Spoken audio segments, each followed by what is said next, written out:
तो हमारा जो आज का लेक्चर है वो है डेफिनेशन है सबसे पहले हर्मिशियन ऑपरेटर की। हर्मिशियन ऑपरेटर क्या होता है कि अगर आपके पास कोई वेव फंक्शन है, वो इस प्रॉपर्टी को अगर सेटिस्फाई करता है। प्रॉपर्टी क्या है आपके पास कि इंटीग्रल है साई एन ए ऑपरेटर आपने लेना है साई एम स्टार और डी टाउ। ठीक है, ये एक इंटीग्रल है।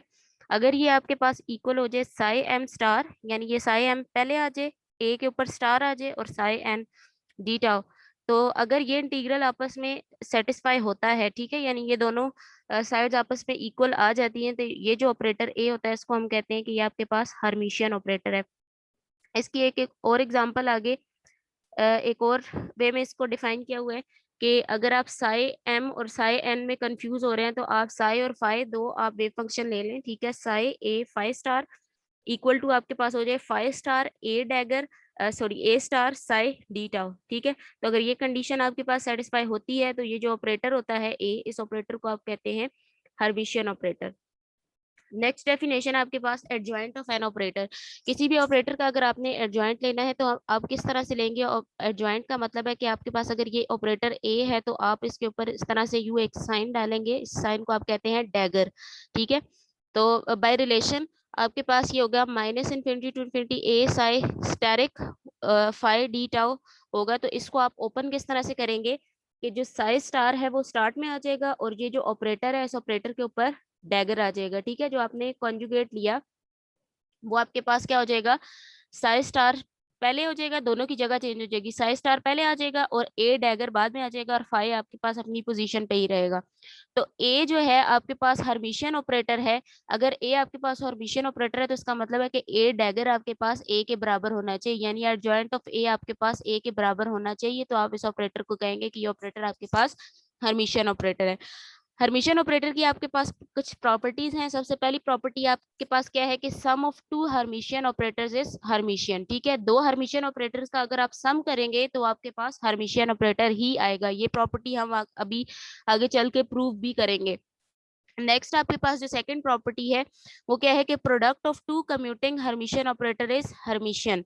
दो कम्यूटिंग हर्मिशियन ऑपरेटर अगर हैं आपके पास तो उनका प्रोडक्ट अगर आप लें वो भी आपके पास हर्मिशियन ही आना चाहिए।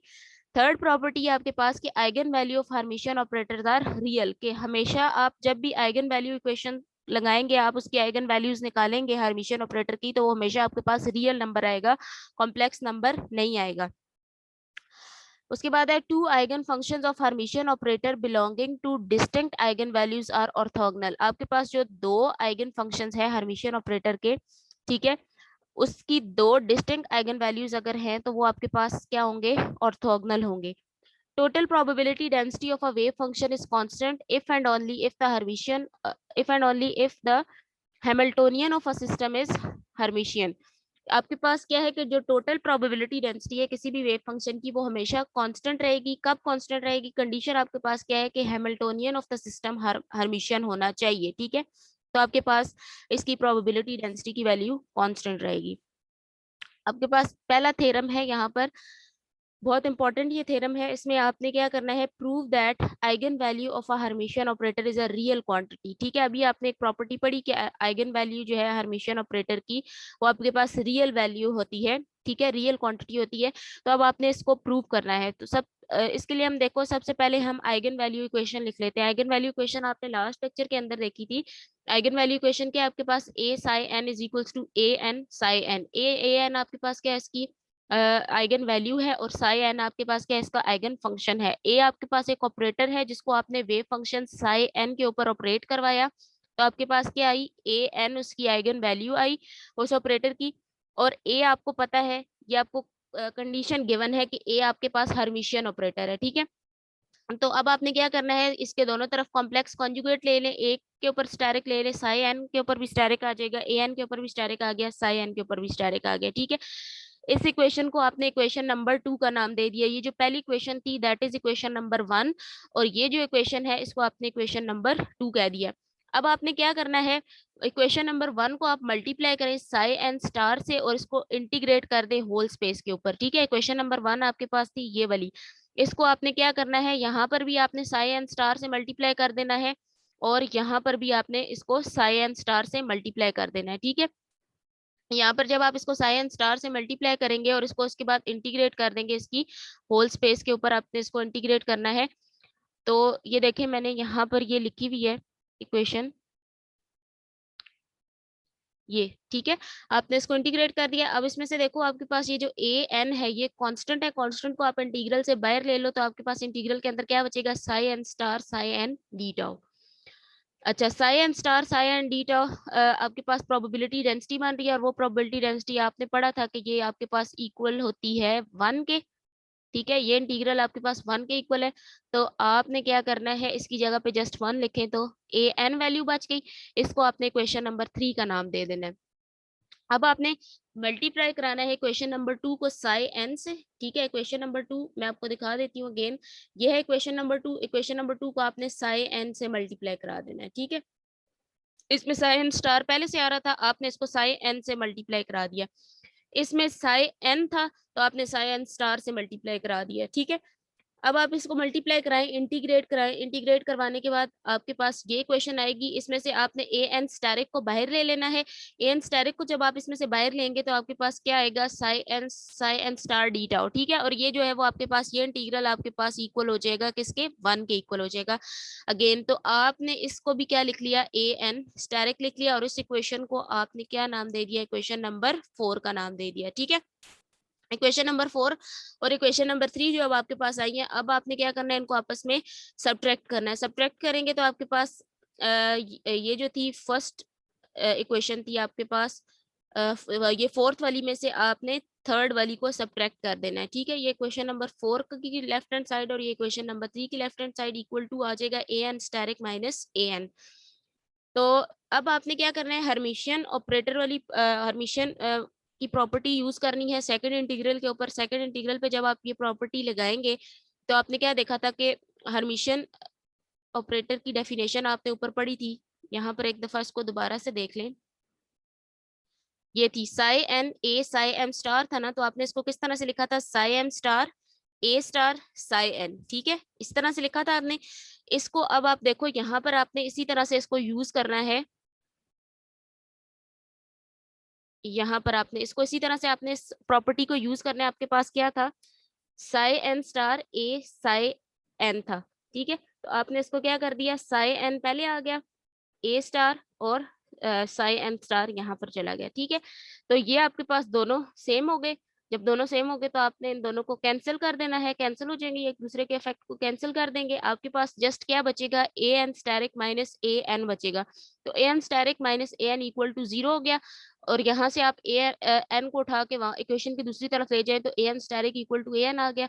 ये आपके पास क्या शो कर रहा है कि आपके पास अगर आप इसका कॉन्जुगेट भी लेंगे, कॉम्प्लेक्स कॉन्जुगेट लेंगे, तो आपके पास वही नंबर दोबारा से आएगा। तो ये प्रॉपर्टी किस केस में होल्ड करती है, जब आपके पास रियल नंबर होता है। कोई रियल नंबर का अगर आप डायरेक्ट लेते हैं तो आपके पास, कॉम्प्लेक्स कॉन्जुगेट लेते हैं तो आपके पास रियल नंबर ही वापस आता है।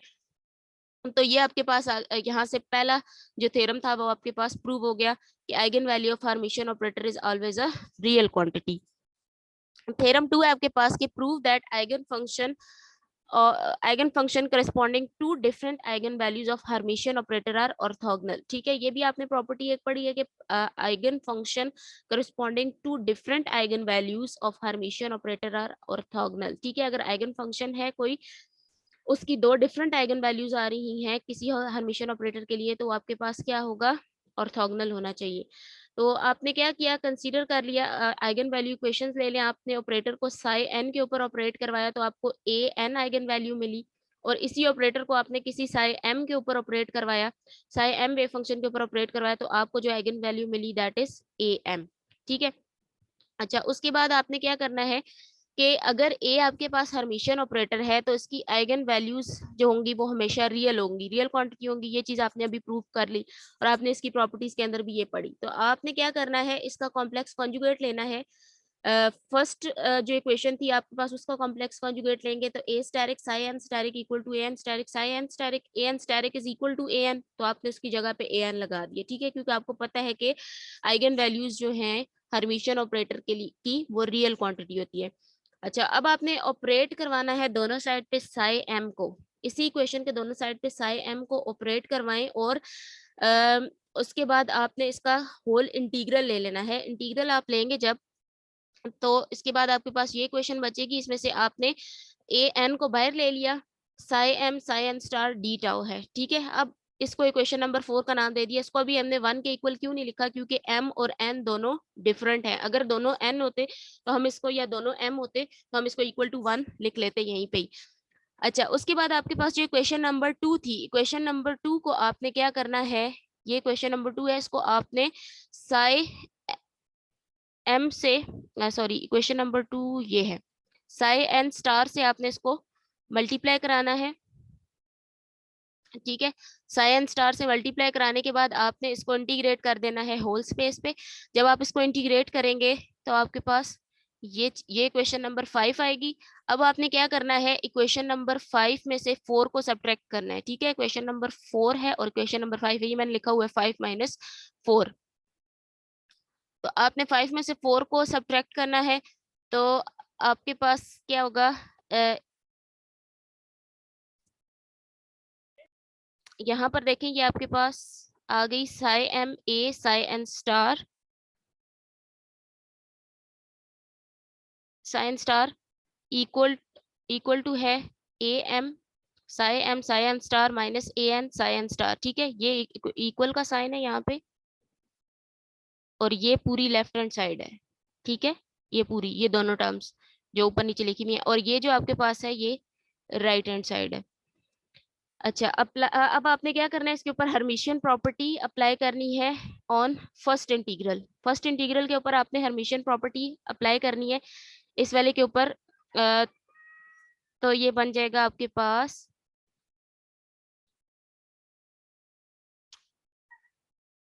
इसके ऊपर जब आप हर्मिशियन प्रॉपर्टी अप्लाई करेंगे तो ये आपके पास आएगा साई एन स्टार, ये यहाँ पर मिस्टेक हुई हुई है, साई एन स्टार ए साई एम डी टाउ बनेगा, ठीक है। तो उसके बाद ये दोनों आपस में कैंसिल हो जाएंगे। ये जिस तरह से ये इंटीग्रल है, सेम यही इंटीग्रल यहाँ पर बनेगा, और ये दोनों एक दूसरे को कैंसिल कर देंगे, और इक्वेशन की दूसरी साइड पे आपने A M minus A N common ले लिया, और इन दोनों तरफ इंटीग्रल जो है वो psi N star D tau कर दिया, ठीक है। उसके बाद आपके पास है according to the statement, statement के अकॉर्डिंग आपके पास ये आइगन वैल्यूज को जब आप सब्ट्रैक्ट करेंगे ये तो इक्वल टू 0 नहीं हो सकती, क्योंकि आपने कहा था कि दो डिस्टिंक्ट आइगन वैल्यूज हैं। ये तब 0 हो सकती हैं जब ये दोनों सेम हो, ठीक है। कोई भी दो नंबर जब सब्ट्रैक्ट हो रहे होते हैं, जैसे 5 माइनस 5 है, तो वो 0 हो सकता है। 5 माइनस 3 या 5 माइनस 2 या 5 माइनस 4 कभी भी 0 नहीं हो सकता, ठीक है। तो इसलिए आपको ये पता है कि क्वेश्चन के अंदर, स्टेटमेंट के अंदर ये बात गिवन है कि आपके पास जो दो डिस्टिंक्ट आइगन वैल्यूज हैं, डिस्टिंक्ट आइगन वैल्यूज का मतलब ये है कि ये दोनों आपस में सेम नहीं है, तो इसका मतलब है ये तो 0 नहीं हो सकती। तो ये 0 नहीं हो सकता, तो इसका मतलब है कि आपके पास सेकंड कंडीशन इस इक्वेशन के 0 होने के लिए क्या हो सकती है, सेकंड पॉसिबिलिटी क्या हो सकती है कि आपके पास ये इंटीग्रल इक्वल टू 0 हो जाए। अगर ये इंटीग्रल इक्वल टू 0 हो जाएगा तो ये शो करेगा कि जो आइगन फंक्शन है उनकी करस्पॉन्डिंग अगर two two different eigen values हैं हर्मिशियन ऑपरेटर की, तो ये आपके पास क्या बनेंगे, ऑर्थोगोनल बनेंगे। आपने ये ऑर्थोगोनल के लिए कंडीशन पढ़ी थी कि ये इंटीग्रल अगर आपके पास इक्वल टू 0 होता है तो आपके ये जो फंक्शन होते हैं ये, या ऑपरेटर होते हैं, ये आपके पास क्या होते हैं, ऑर्थोगोनल होते हैं। तो यहाँ से ये चीज आपके पास प्रूव हो गई। थर्ड जो थ्योरम है आपके पास वो ये है, थर्ड थ्योरम ये है कि prove that when the system is in eigen state which is normalized, average value of any physical quantity is equal to its eigenvalue and there is no uncertainty in it। आपने ये prove करना है कि system जो है वो एक eigen state में है जो कि नॉर्मलाइज्ड आइगन स्टेट है। तो किसी भी फिजिकल क्वांटिटी की अगर एवरेज वैल्यू आपने लेनी है तो वो आपके पास इक्वल, एवरेज क्वांटिटी जो है किसी भी फिजिकल क्वांटिटी की वो आपके पास इक्वल होनी चाहिए इसकी आइगन वैल्यू के, और वहां पर आपके पास कोई अनसर्टेनिटी नहीं आनी चाहिए, ठीक है। तो आपके पास जो प्रूफ है सबसे पहले वो क्या है कि let psi N be the eigen function and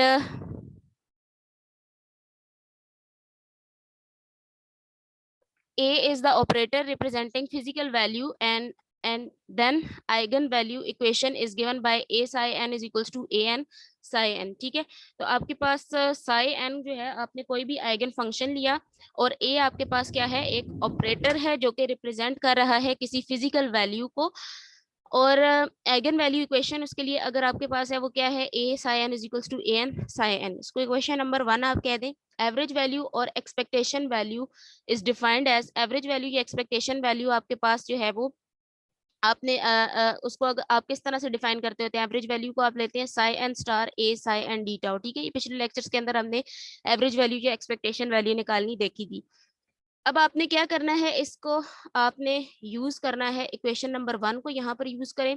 A psi N की जगह पे आप लगा दें स्मॉल ए एन साई एन। ठीक है, तो ए एन को आप यहाँ से बाहर कॉमन ले लें तो आपके पास minus infinity to infinity psi N star psi n d tau आ जाएगा, और that integral will be equal to 1। So हमारे पास क्या चीज बचेगी, एक्सपेक्टेशन वैल्यू इसकी किसके इक्वल आ जाएगी, ए एन के इक्वल आ जाएगी। तो average value of any physical quantity is equal to its eigen value. ठीक है, पहली बात आपके पास ये प्रूव हो गई कि किसी भी फिजिकल क्वांटिटी की जो एवरेज वैल्यू है वो आपके पास उसकी आइगन वैल्यू के बराबर आती है। अब आपने देखना है कि ए के अंदर अनसर्टेनिटी जो है वो आप किस तरह से निकालेंगे। तो अनसर्टेनिटी ए के अंदर जो है, ये भी आपने अनसर्टेनिटी का रिलेशन पढ़ा हुआ है कि डेल्टा ए आपके पास इक्वल होता है अंडर रूट एक्सपेक्टेशन वैल्यू ए स्केयर की एक्सपेक्टेशन वैल्यू माइनस ए की एक्सपेक्टेशन वैल्यू का स्केयर। तो ए स्केयर की एक्सपेक्टेशन वैल्यू अगर आप निकाल लें तो ए स्केयर आ जाएगा इन दोनों के दरमियान में। ए स्केयर को आप लिख सकते हैं ए इंटू ए। ठीक है, तो ए इंटू ए है अगर आपके पास, तो a N A psi N की जगह पे आप लिख देंगे ए एन साई एन। तो ए आपके पास यहाँ से बाहर निकल गया। फिर क्या बचा नीचे, अगेन आपके पास ए साई एन बचा। ए साई एन की जगह पे अगेन आपने ए स्मॉल ए एन साई एन वैल्यू लगा देनी है। फिर अगेन आपके पास ये जो ए एन है ये कांस्टेंट है, ये बाहर चला जाएगा, दोनों ए एन मिलके ए एन स्केयर बन जाएंगे, और ये इंटीग्रल आपके पास अगेन इक्वल टू 1 हो जाएगा।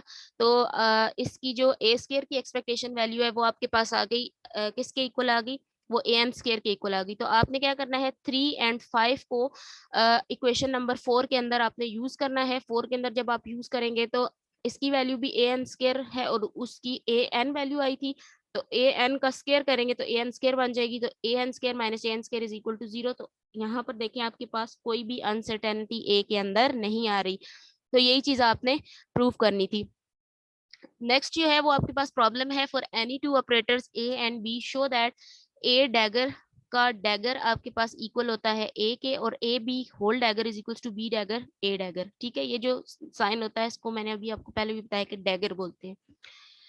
अच्छा, अब देखो आपके पास अकॉर्डिंग टू द डेफिनेशन, सबसे पहले अगर आप देखो तो आप B phi whole asterisk into psi ले लें तो आप इसको लिख सकते हैं, ये लिखा हुआ है B phi whole asterisk into Sai.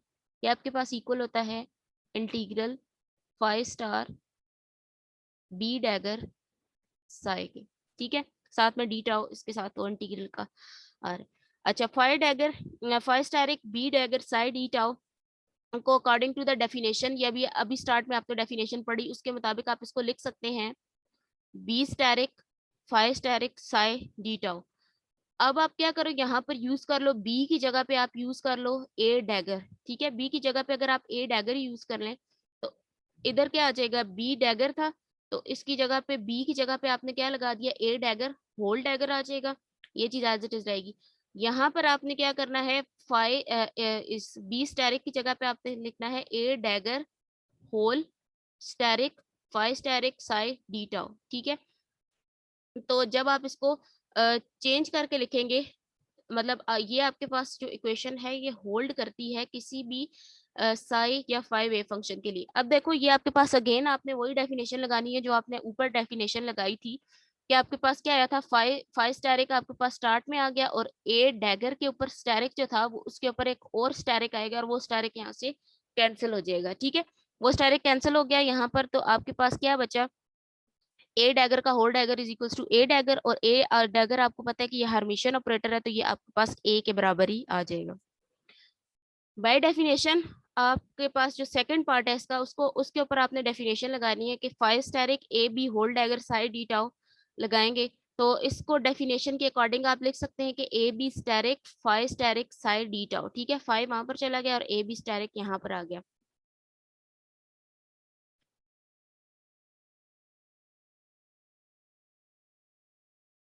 अच्छा, इसमें भी आगे आपने सेम वही काम करना है, यहाँ पर वो पेज मिसिंग है, एक पेज यहाँ पर मिसिंग है।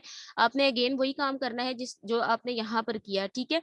अब आपने ए बी होल स्टेरिक को जो है वो किसके इक्वल लिखना है, ये बी डैगर ए डैगर के इक्वल आना चाहिए ना।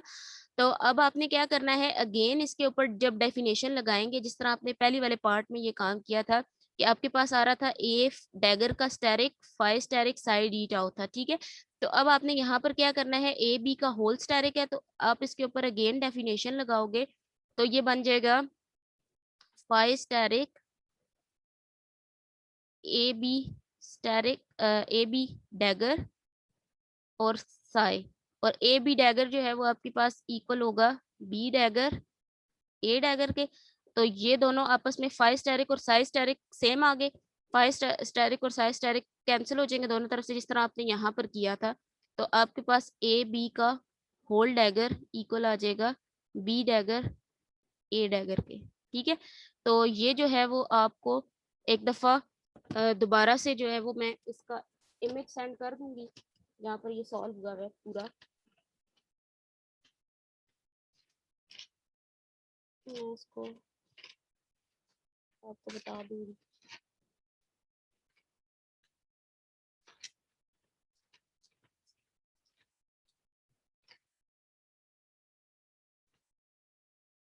ठीक है, तो इसके बाद एक और प्रॉब्लम था, लेकिन वो पेज यहाँ पर शायद मिसिंग है, तो मैं आपको बाद में बता दूंगी।